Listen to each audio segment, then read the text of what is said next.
down there, make a right, and then a few little corners. So few of the corners are very, very thin. So momentum. If you're going to be sitting in those corners,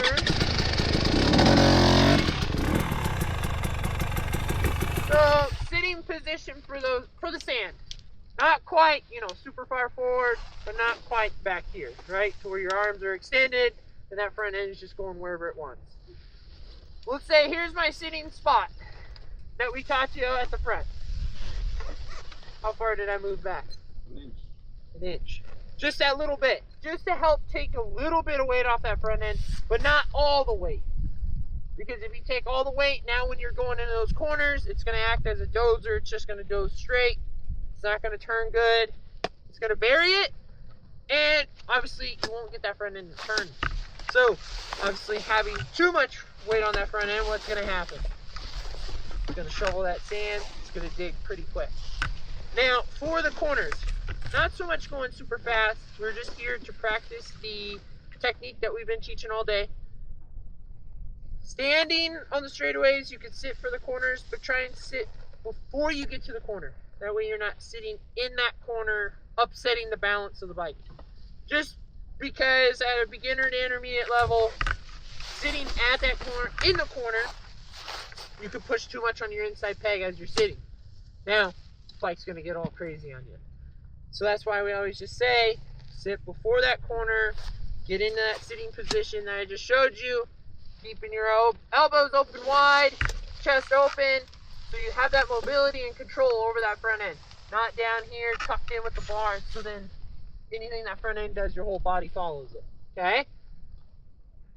So, for that standing, same thing. If I'm standing on my bike, let's say I'm standing up, how far did I move my hips back? An inch as well. So, same thing. I'm not taking all that weight from that front end. Because if I do, I know I will lose that front end very quickly. For the corners, and anytime you got to slow down, not so much just chopping off the throttle and then applying your brakes. If I'm coming into my corner, I see that corner's coming up, I'm going to just start slowly letting off that throttle. Because if I make a very sudden movement, the bikes are heavy, you're on the bike, so you're definitely going to be having some weight there. It's going to sink into that sand within the snap of your fingers. So that's where rolling off the throttle.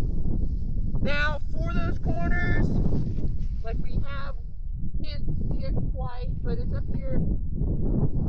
That one's going to be a long straightaway into medium right. That one, I would say, just come down that straightaway at a good speed, start rolling off when you start seeing that corner. That way, when you're in that corner, you're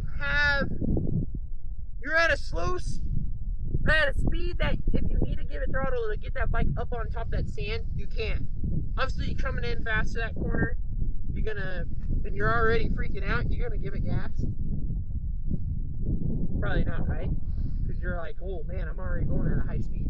So you're just going to automatically let off, and then you're either going to apply some brakes or not, and it's going to sink super quick. So come in with an easy speed, manageable speed, start rolling off, start seeing that corner. Okay, I can get into about that apex, start rolling on very lightly.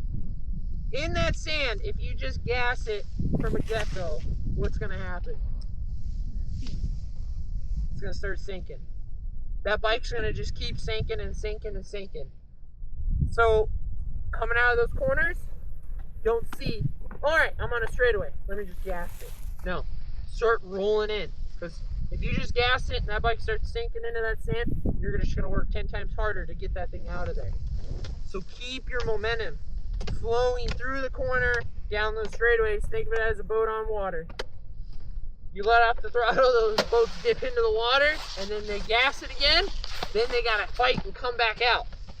But if they just keep at a nice easy speed and they gotta slow down or speed up, they just ease into their throttle and slowly let off their throttle, and it will pretty much stay on top of that water. Does that make sense? Yeah. It's very easy to say. Don't listen to Patrick, he didn't want to come over here. I'm the heaviest dude here, okay? Now, the most important thing, vision. Vision, vision, vision. Like we were saying earlier at the beginning, we'll say Christian's in front of me, he starts making a swirling line. Remember, I'm not going to be paying attention to that line. I'm going to be looking past him. Even if he's 100 feet in front of me, I'm still looking past him. So in the stand, kind of smaller group, so space out as much as possible. Give yourself, maybe to the bush each rider that goes in. Okay? Mellow throttle, keeping that throttle nice and easy, not chopping off, chopping back into it. Vision, looking ahead.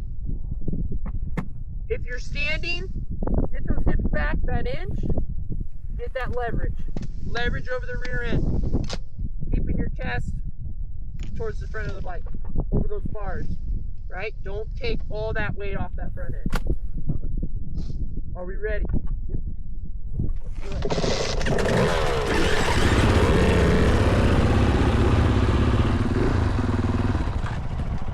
Real quick too, sorry, going up a gear. So going up that gear loosens up that chassis. Think of it as if you're in second gear and you're going down a straightaway, that bike's very loud, right? You have a lot of wheel spin in second gear, a lot of torque. So that's just gonna make that rear end dig more. Go up a gear. So if you usually ride a straightaway in third, go to fourth. It will help let that bike, one, loosen up the chassis and flow a little more over some of the bumps. And two, it'll help keep that bike up on top of the sand. It's not gonna sit there and just dig all the way down the straight. Okay? Let's do it.